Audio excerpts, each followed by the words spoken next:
Hi everyone, welcome to Relief Fitness. I'm Stephanie. I'm a health promotion and rehab professional, and in today's video I want to take a closer look at posture correctors and corset braces for the spine in terms of what long-term impact they might have on our posture. And I'm not talking about having a medical condition, I'm talking about going through life with functional posture. I'm not really a big fan of good and bad posture. We all have our unique body structure, but we all want to have efficient, functional posture to do everything we want to do without pain. And our functional posture is highly affected by sitting for long periods of time. Before we get started, don't forget to subscribe to my channel. I want to empower you. I want to create more awareness for questioning things. What's really beneficial for my well-being, for my health in the long run. So let's dive into today's topic.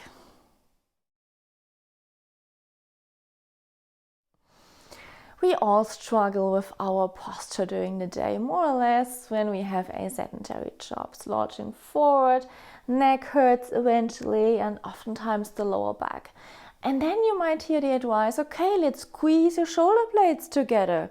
Sit up straight, and then you won't slouch anymore, and then you will achieve a good posture. And that's exactly what posture correctors do. They squeeze your shoulder blades together in a position that's totally dysfunctional for your shoulder joints and for your shoulder blades. So your scapula, your shoulder blade, is designed to be about 30 degrees in forward flexion, and that determines the position of your shoulder.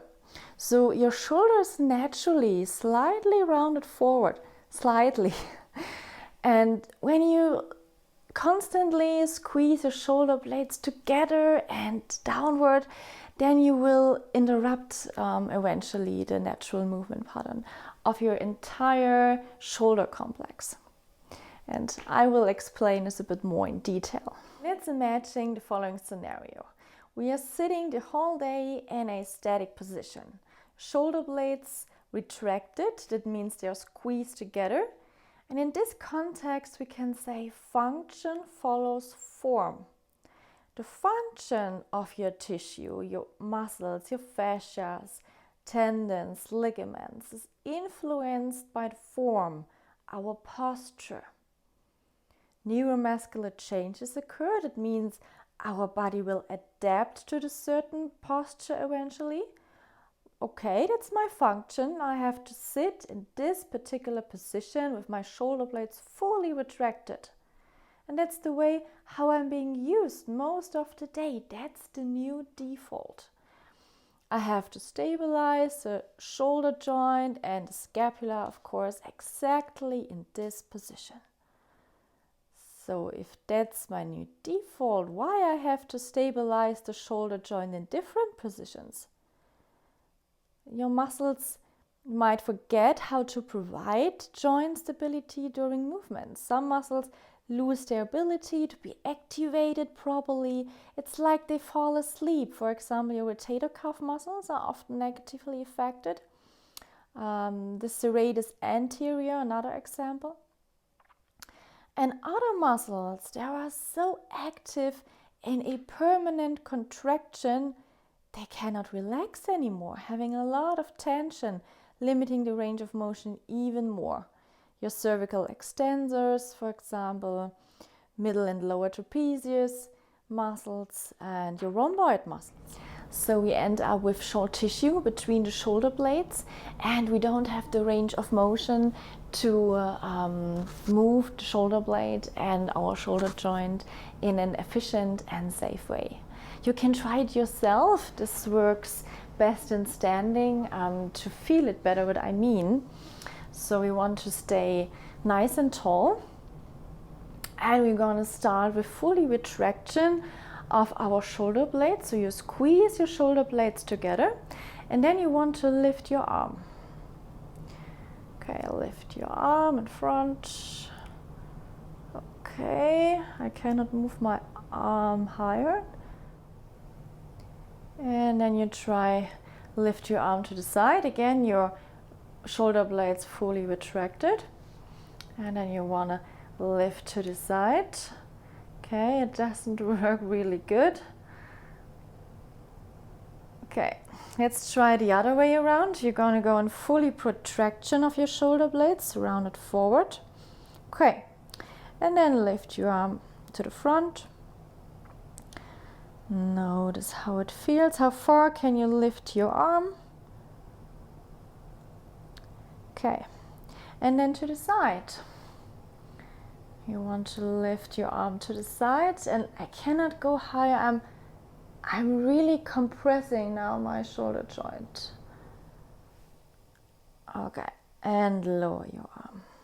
Okay, and now you want to find your functional posture. Relax your shoulders, stay nice and tall, and then lift your arm. Okay, that works good.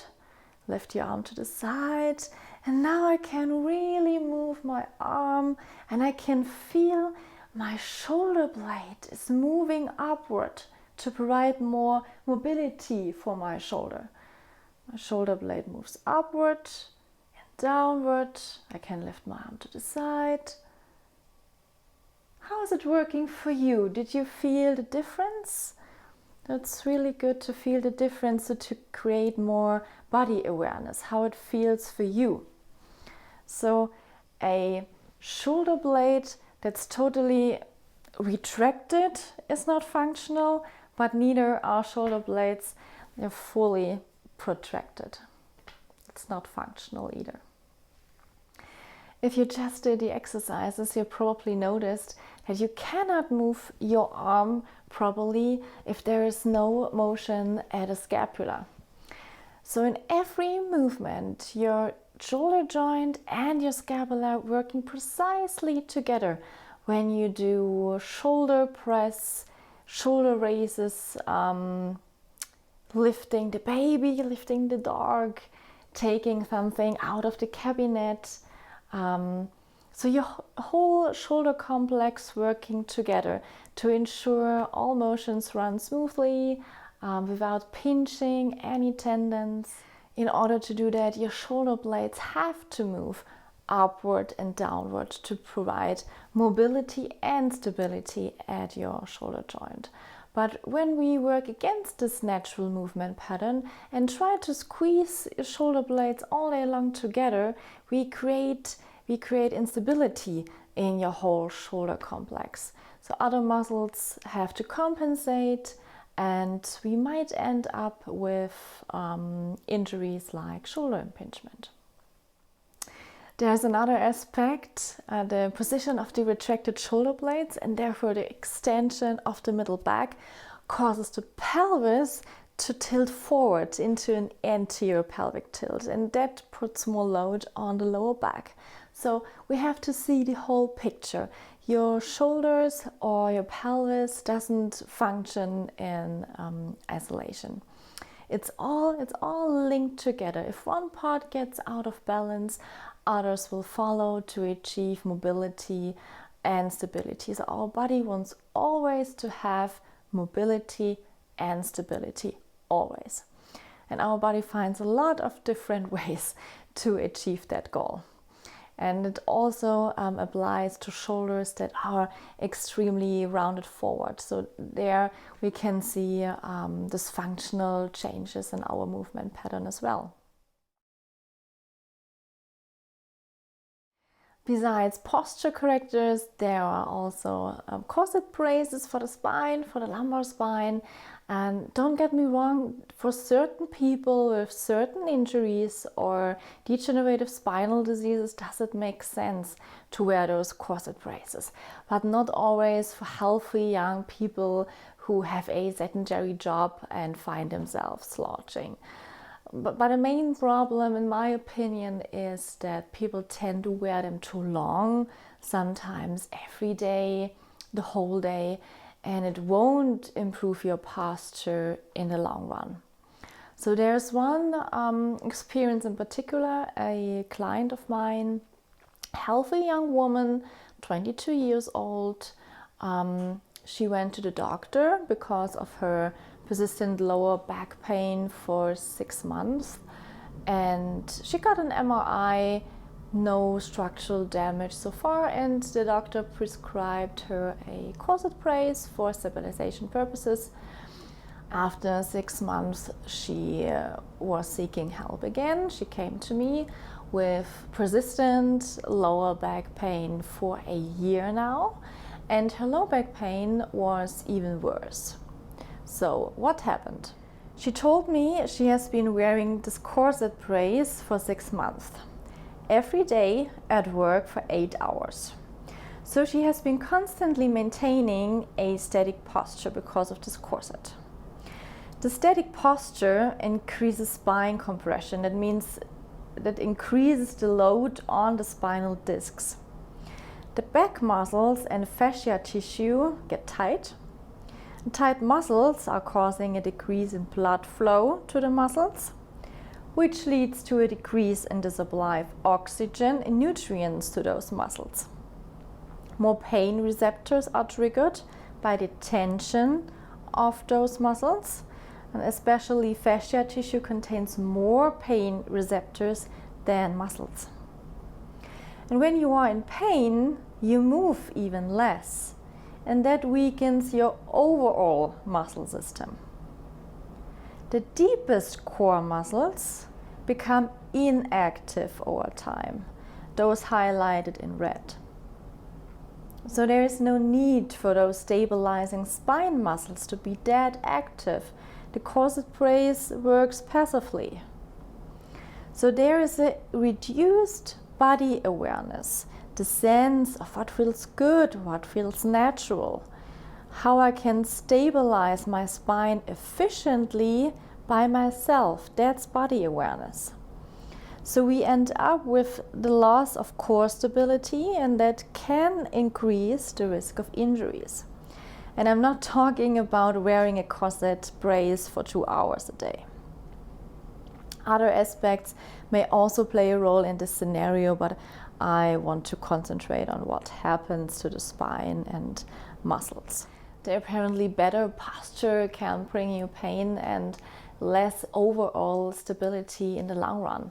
So the body adapts to this certain position and changes its function accordingly. Again, function follows form.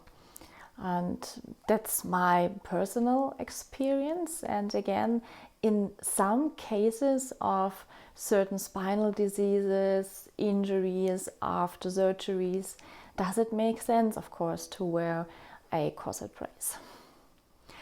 I hope it was well comprehensible and understanding the impact of certain fix your posture tools and why it is so important to take care of our own functional posture in a sustainable way. Then like that video and subscribe to my channel.